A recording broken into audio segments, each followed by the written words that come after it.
जय श्री कृष्ण। गीता के तीसरे अध्याय में भगवान कृष्ण ने अर्जुन को गुरु और शिष्य का महत्व को समझाते हुए कह रहे हैं कि गुरु अपने शिष्य को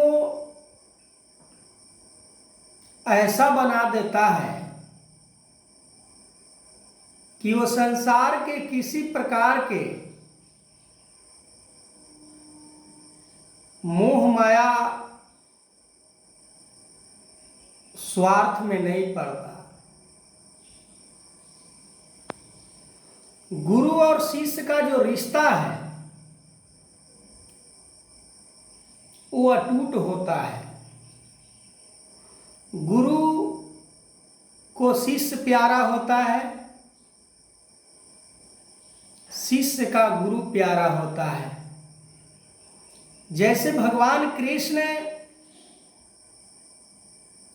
अर्जुन का गुरु के रूप में है।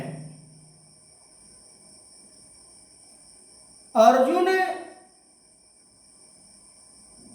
अपने कर्म से बेमुख होना चाह रहे हैं, पर गुरु रूपी कृष्ण अर्जुन को बेमुख नहीं होने देना चाह रहे हैं,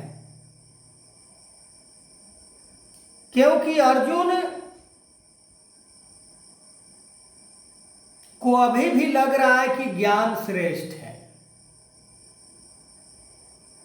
ज्ञान और कर्म दोनों सेम है। ज्ञान से परमात्मा को प्राप्त किया जा सकता है,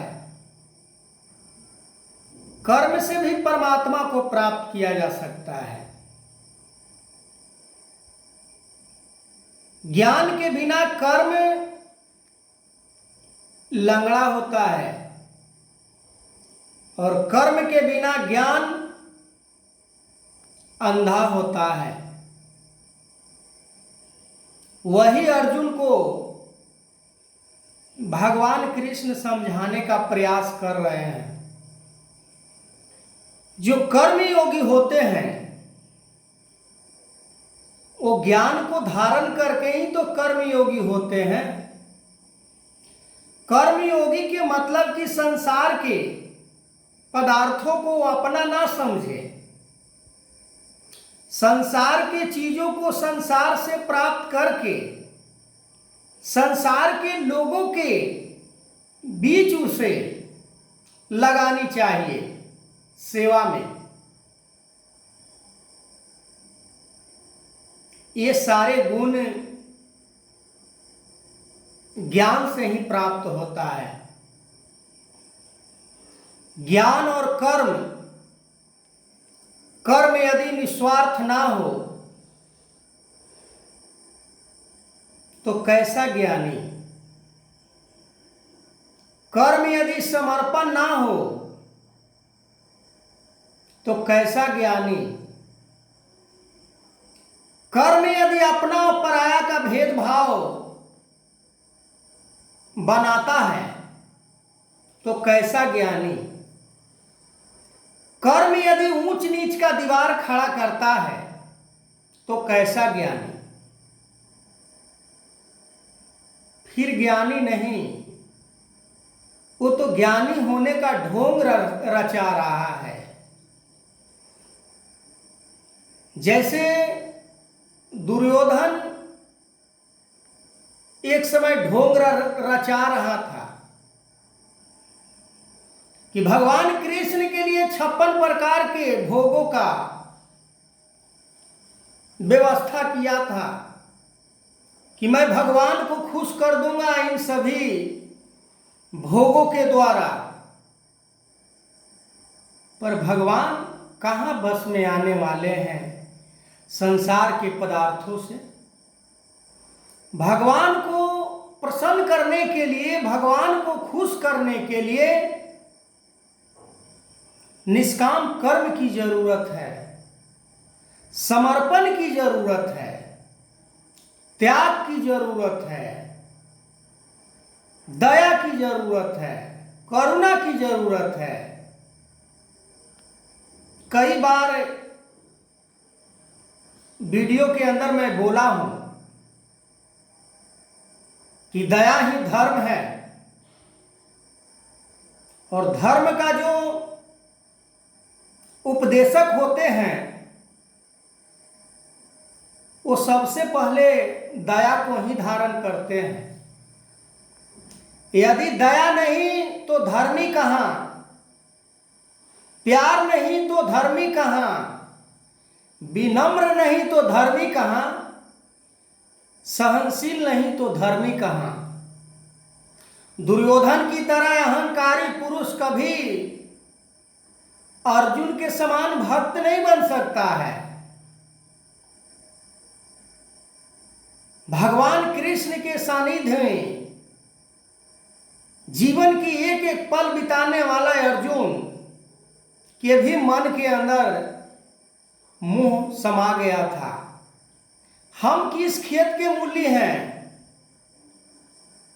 हम कैसे अपने आप को कह सकते हैं कि मैंने सतगुरु के प्रति समर्पित कर दिया?